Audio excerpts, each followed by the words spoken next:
చూసారండి మా వోళ్ళు ఇంకా సంక్రాంతి రాకుండానే ఈ ముగ్గుల పోటీకి సంక్రాంతి వైభవాన్ని తీసుకొచ్చేసారు. ఆ ఎద్దులు, గుర్రాలు, హరిదాస్ గారు అబ్బబ్బబ్బబ్బా! అతిథిని ఆహ్వానించడంలో మా గోదారోళ్ళ తర్వాతే ఎవరైనా ఏంటి, ఆదిరెడ్డి వాసు గారిని ఎంత ఘనంగా ఆహ్వానించారో చూసారా? ఏ పొజిషన్‌లో ఉన్నవారైనా సరే మా ప్రేమకి, అభిమానానికి ఫిదా అయిపోవాల్సిందంతే.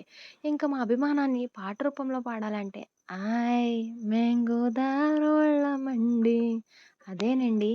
మేం గోదారోళ్ళమండి మా మనసులు మిన్నండి మా మనసులు వెన్నండి.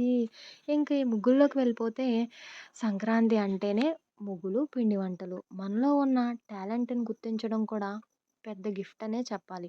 గత 5 సంవత్సరాలుగా ఆదిరెడ్డి వాసు గారు మా ఏరియాలో ప్రతి ఒక్కరికి ఛాన్స్ వచ్చేలాగా ముగ్గులు పోటీలు నిర్వహిస్తూ, ప్రతి ఒక్కరికి గిఫ్ట్ ఇస్తూ, మాలో ఉన్న టాలెంట్‌ని ఎంకరేజ్ చేస్తున్నందుకు వారికి ఎప్పటికి థాంక్‌ఫుల్‌గానే ఉంటాం. ఇంక ముగ్గుల్లోకొస్తే అంతరిక్షం దాకా వెళ్ళిన వాళ్ళు ముగ్గులు ఒక లెక్క. నచ్చితే లైక్ చేసి ఫాలో చేయండి.